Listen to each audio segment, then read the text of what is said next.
is Jordan, which is kind of annoying this question, but now that LeBron is the all-time leading scorer in NBA history with over 39,000 point careers, also ranking top 5 in assists and still climbing rankings in rebounds, blocks, and steals, all while consistently playing 20-plus seasons at an elite level for an old man, winning 4 championships, 4 MVPs, and making 19 All-NBA teams. Who is better, Jordan or LeBron?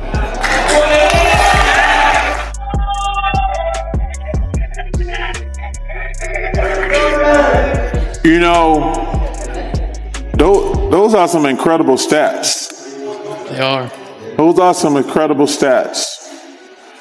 I'm never going to say anything bad about LeBron, I told you. I think he's the 3rd best player I've ever seen play after Michael and Kobe. It's just different eras. I love LeBron. I'm not going to say anything bad about it. In the team's best interest, in your best interest to play all 82. Is that something you thought about at all since you made the goal? Maybe that's a goal, but we'll see. But I don't. Something I ain't discussing right now. 1 hour later. Slump like this, are there many things you lean on to try to? And I had a teammate. He says, "You twist your ankle, young fella. Come over and sit with me. You know, this is you need to." I said, "No, man. I'm trying to make a name for myself. There's no way I can sit. You know, I need to get out there and show what I'm capable of. I want to play. I want to win. I want to make an impact." A passionate LeBron James supporter stepped up to the microphone during a Charles Barkley fan event, armed with every statistic imaginable and the confidence of someone convinced the debate was already over. Every accomplishment was ready to go, every milestone carefully memorized, and every number presented as undeniable proof that the conversation should have ended before it even began. What unfolded next, however, was something entirely different. The argument that seemed airtight on paper began to come apart one layer at a time. Surprisingly, the biggest challenge to the fans' position didn't come solely from Barkley. Recent comments from Michael Jordan added another dimension to the discussion, raising points that directly challenged many of the same arguments often used to elevate LeBron in the all-time rankings. What makes the situation fascinating is that Jordan wasn't involved in the exchange at all. He never addressed the fan, wasn't present during the discussion, and had no knowledge of it happening. Yet his public remarks about competition, mentality, and greatness seemed to strike at the heart of the fans' entire case. By comparing those comments with the arguments being presented, a completely different perspective on the debate begins to emerge. The fan, whose name happened to be Jordan, a coincidence that only added to the irony, approached the microphone with the confidence of a lawyer delivering a final statement before a jury. The statistics came rapidly. More than 40,000 career points. The NBA's all-time leading scorer. Top 5 all-time in assists while continuing to rank among the leaders in rebounds, steals, and blocks. 22 seasons of elite production, for championships, for MVP awards, and an incredible 21 All-NBA selections. Each accomplishment landed like another powerful piece of evidence, and the crowd responded because, on the surface, the resume looked nearly impossible to challenge. After laying out the numbers, the fan essentially put the question directly to Barkley. How could anyone realistically compare with those credentials? The room waited for the answer, and that's when the tone of the conversation changed. Barkley paused for a moment, almost like a teacher preparing to explain a lesson that wasn't as complicated as it first appeared. What surprised everyone was that he didn't attack LeBron at all. In fact, he praised him, calling the numbers remarkable and acknowledging him as one of the greatest players he had ever watched. But once that respect was established, Barkley introduced the point that many passionate LeBron supporters often prefer to avoid discussing, and that was where the real debate truly began. It's just different eras. I love LeBron. I'm not going to say anything bad about him. He didn't go to college for 3 years. You have to factor that in also. He had a 3-year head start on Michael. Okay, since you want me that. So, I'm going to just give a couple of things about, if he wanted to do it fair, he would say, well, how many games did Michael Jordan play compared to LeBron? Barkley's response centered on a detail that often gets overlooked in these debates. LeBron entered the NBA straight out of high school at just 18 years old, while Jordan spent 3 seasons playing at North Carolina before beginning his professional career. From day one, that gave LeBron several extra years to build career totals that Jordan never had the chance to accumulate at the NBA level. That context changes the way counting statistics are viewed. Every point, rebound, and assist added during those additional seasons contributes to LeBron's career totals, while Jordan was still developing in college basketball. Barkley's argument wasn't that LeBron's accomplishments were less impressive. It was that raw totals don't always tell the complete story when the players started under very different circumstances. Then he posed a question that immediately shifted the discussion. Instead of comparing lifetime totals, what happens when you compare both players over the same number of NBA games? Suddenly, the conversation moves away from longevity and focuses on production within identical opportunities. According to Barkley's reasoning, that's where the numbers become far more interesting. Looking at equivalent games played reveals that Jordan generated roughly 5,000 more points than LeBron over the same number of contests. Put another way, that scoring gap is equivalent to approximately 2.5 full NBA seasons of offensive production. It was a perspective designed to show that career totals alone may not capture the full picture when evaluating greatness across different eras and career paths. And actually, if you look at the numbers, Michael actually had 5,000 more points in his career, same number of games. 5,000, which is 2.5 NBA seasons. But you have to factor in, Michael went to college for 3 years. And if you remember, he broke his foot his first year, and he retired for 2 years. So if Michael went to the NBA 3 years sooner, not missed his rookie year with a broken foot, and not retired for 2 years, he would be the all-time leading scorer. Barkley wasn't finished making his case. He reminded everyone that Jordan's career wasn't a straight line from beginning to end.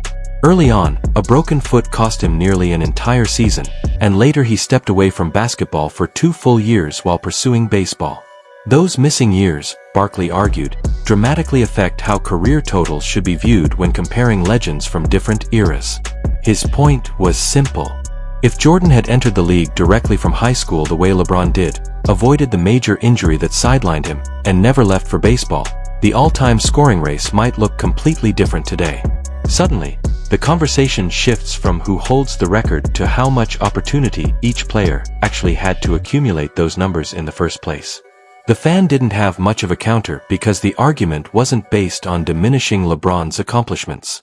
Instead, it challenged the assumption that raw career totals alone settle the debate. Once factors like missed seasons, injuries, and career interruptions are considered, the gap between the two legends begins to look much smaller than it appears at first glance. But Barkley had another statistic that recently caught his attention, and this one struck directly at the heart of the longevity discussion. Jordan recorded 562 games of 30 points or more in just 15 NBA seasons.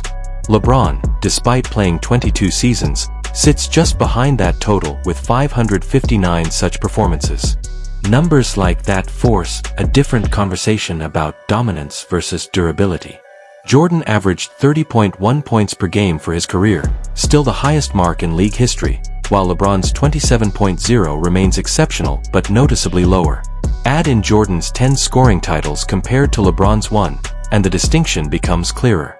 The argument is that LeBron reached the top of the all-time scoring list through remarkable longevity and consistency, while Jordan built his reputation on unmatched scoring efficiency and volume whenever he stepped onto the court. Those are both extraordinary achievements, but they represent two very different paths to greatness. Can I say one thing? Sure. Did you ever look at how many shots Michael Jordan took and how many shots LeBron took? I did not. Michael They Jordan. were both gunners. Michael Jordan took way more shots. Well, that was his job. You know, it's all about winning championships. And it's just basketball. At the end of the day, it's just basketball. At this point, Barkley's argument moved away from box score numbers and into the area where debates about greatness become much more subjective. The discussion was no longer centered on points, rebounds, or assists. Instead, It focused on the paths each superstar chose while building their legacy and pursuing championships. Jordan's story was built entirely in Chicago. The Bulls selected him in the draft, and for years he ran into the same obstacle, the Detroit Pistons. Rather than seeking a new destination or joining forces elsewhere, he remained with the organization that drafted him and continued battling until the breakthrough finally arrived. What followed was one of the most dominant dynasties in basketball history, with 6 championships in 8 seasons and a core group that stayed together throughout the journey. LeBron's career unfolded differently. After several seasons in Cleveland without capturing a title, he made the famous move to Miami and joined forces with Dwayne Wade and Chris Bosh. That decision changed the landscape of the league and became a defining moment in the rise of the superstar team era. Later, he returned to Cleveland, where the roster was reshaped around him through major acquisitions, including Kevin Love. Eventually, another chapter began in Los Angeles alongside Anthony Davis. Viewed through that lens, LeBron's championship success came through multiple organizations and several different championship cores, while Jordan's came through a single franchise and one long-term foundation. For critics such as Barkley, that distinction remains a major factor when ranking all-time greats. Supporters of Jordan often argue that there is a meaningful difference between developing a contender through drafting and internal growth versus assembling championship-caliber rosters through free agency and blockbuster trades. Defenders of LeBron counter that player movement, roster building, and empowerment are simply realities of the modern NBA. The debate has persisted for years because both perspectives carry weight depending on how someone defines greatness. Eventually, the conversation arrived at the question that statistics can never fully answer. If everything came down to one winner-take-all Game 7, and the choices were LeBron, Michael Jordan, or Kobe Bryant, who would you trust most with the season on the line? Despite everything Barkley had argued throughout the discussion, the fan never wavered. His answer remained LeBron, showing that for many people, the greatest of all-time debate is about more than numbers, accomplishments, or career paths. In the end, it often comes down to personal belief and which player inspires the most confidence when the stakes are at their highest. And let me tell you something. LeBron, we compare him favorable to Magic Johnson.